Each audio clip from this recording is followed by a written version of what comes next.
She destroyed me in front of 43 people, and I counted because I was standing at the front of the room when she did it.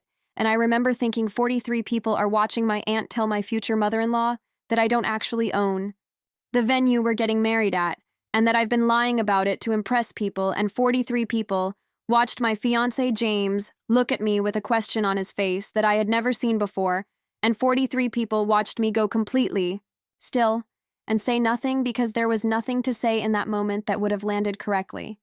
And my Aunt Barbara stood there in her green dress with her wine glass and her smile, and she looked satisfied in the specific way people look. Satisfied when they have wanted to say something for a long time and have finally found the right room for it. And what Barbara did not know, and what nobody in that room knew, was that I did own the venue, and I had owned it for 2 years, and Barbara knew this because I had told her personally, and her demand that I give it to her for free for her daughter's wedding was the reason I had just canceled my own ceremony in it, and the reason I had been quietly waiting for exactly this kind of moment. And she had just handed it to me in front of everyone I needed. My name is Vivian Cross, and I am 34 years old, and 18 months ago, I purchased a property in the Hudson Valley that had been operating as a small event venue and was being sold by an owner who was retiring, and I bought it because I had spent 8 years in hospitality management, and I understood the market, and I understood the property, and I understood that with the right improvements, it would be profitable. And I was right. And within 14 months of purchasing it, Crossfield Events had hosted 22 weddings and 11 corporate retreats, and it was fully booked through the following spring, and James proposed to me in November, and the first thing we did was block off a Saturday in June for our own wedding at my venue because it was mine, and it was beautiful, and it made sense, and I told my family, and everyone was happy, and then I made the mistake of telling my Aunt Barbara. Barbara is my mother's older sister, and she is the kind of person who has spent 61 years believing that proximity to other people's accomplishments entitles her to a share of them. And when I told her about the venue, she said, "Oh, how wonderful, Vivian." And then 3 days later, she called me and said, "I've been thinking, and since you own the place, you should host Melissa's wedding there." And I said, "Barbara, that's a business I run bookings for." And she said, "Yes, but family doesn't pay full price." And I said, "Barbara, the venue books for $8,000 on Saturdays." And she said, "I understand that, but Melissa is your cousin." And I said, "I know, and I also have a mortgage and staff and insurance on this property." And she said, "I'm not asking you to do it for free. I'm asking for a family discount." And I said, "What kind of discount?" And she said, "Something reasonable." And I said, "Give me a number, Barbara." And she said, "Well, honestly, at this point in the relationship, it should probably be complimentary." And I said, "You want me to give you an $8,000 Saturday for free?" And she said, "I want you to do something nice for your family." And I said, "Barbara, I can offer you a 30% discount, which is the maximum I extend to anyone." And she said, "That's insulting." And I said, "It's $2,400 off." And she said, "Vivian, I expected better from you." And she hung up, and I sat there for a moment, and then I called my mother and told her what happened, and my mother said, "Just give Barbara what she wants." And I said, "Mom, it's a business." And my mother said, "It's also family." And I understood then that I was not going to get support from that direction. What Barbara did next happened over the following 6 weeks, and it was a coordinated thing, even if she would never have called it that, which was that she began telling family members that I had become difficult since buying the property and that money had changed me and that I was prioritizing profit over people. And she said this at a family birthday dinner while I was sitting at the other end of the table, and my cousin Rachel told me about it the next day, and then Barbara called James's mother Patricia directly, and I don't know exactly what she said, but Patricia called James, and James came to me and said his mother was concerned about some things she'd heard, and I said, "What things?" And he said something about you misrepresenting the venue situation. And I said, "To whom?" And he said, "She wasn't specific." And I said, "James, I own the venue outright. I have the deed in my office." And he said, "I know that." And I said, "Then what is there to clarify?" And he said, "Nothing. I just wanted you to know." And I said, "I appreciate that." And I went into my office and I sat down and I thought about Barbara very carefully and I made a decision. The decision was this.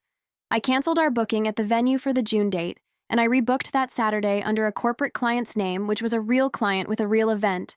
And I said nothing to anyone about it. And I waited, and Barbara heard through my mother that the June date was no longer available. And she called me and said, "Vivian, what happened to your wedding date?" And I said, "We had to move some things around." And she said, "Is everything okay with you and James?" And I said, Everything is fine. Barbara, thank you for asking, and she said, well, let me know if you need anything. And I said I will, and I could hear in her voice that she was filing this information away, and I let her file it.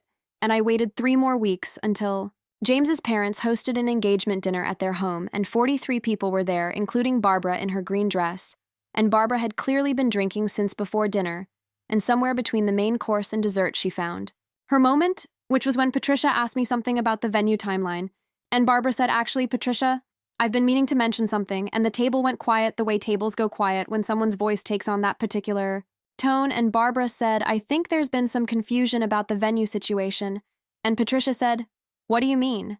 And Barbara said, Vivian doesn't exactly own the venue the way she's been saying. And James looked at me, and I looked at Barbara. And I said, go ahead, Barbara. And she said the property has some complications. And I think James's family deserves to know the full picture before they make plans around it. And Patricia said, what kind of complications? And Barbara said, financial complications. And I said, Barbara, I'm going to stop you there. And the table was completely silent. And I said, I own Crossfield Events. Outright. The deed is in my name. There is no mortgage complication. The venue is fully booked through next spring. And I have the financials to demonstrate that to anyone in this room who would like to see them. And then I said what there is an $8,000 Saturday that Barbara requested for free for her daughter's wedding. And when I offered a 30% family discount, she told me I had become difficult and then spent 6 weeks telling family members that money had changed me. And I said, Barbara, I canceled our June booking because I knew you were going to do something like this at some point. And I wanted to make sure that when you did, I was standing in a room full of people who could hear the full story at the same time. And the silence after I said, that was the longest silence I have experienced in a social setting. And Barbara put her wine glass down and she did not say anything. And Patricia looked at Barbara for a long time, and then she looked at me and she said, Vivian, I owe you an apology. And I said, you don't. Patricia, you only heard what you were told. And then James's father said, well, I think we should have dessert. And someone laughed nervously, and the dinner continued, and Barbara sat in her chair and did not speak for the remainder of the evening, and left before coffee was served. James and we got married 4 months later at Crossfield Events on an October Saturday, and it was exactly what I had wanted, and Barbara was not invited, not because I was punishing her, but because I had looked very clearly at what she was willing to do, and decided I did not want that inside my wedding day. And my mother said I was being too harsh. And I said, Mom. She stood up at James's parents' engagement dinner and implied I was lying about owning my own business. And my mother said she was just upset about the discount. And I said, I know. And I also know what I watched her do. And those 2 things are both true. And I can hold them both without apology. And my mother came to the wedding and Barbara sent a card that said, congratulations. And I put it in a drawer and I did not respond, and I do not think I was wrong, and I do not think I was harsh. I think I just stopped performing graciousness for someone who had shown me very clearly that she would use my graciousness against me. The moment she found the right room, and she found the right room, and I was ready, and the silence that fell over that dinner table after I finished speaking was not something I manufactured. It was just the sound of 43 people understanding.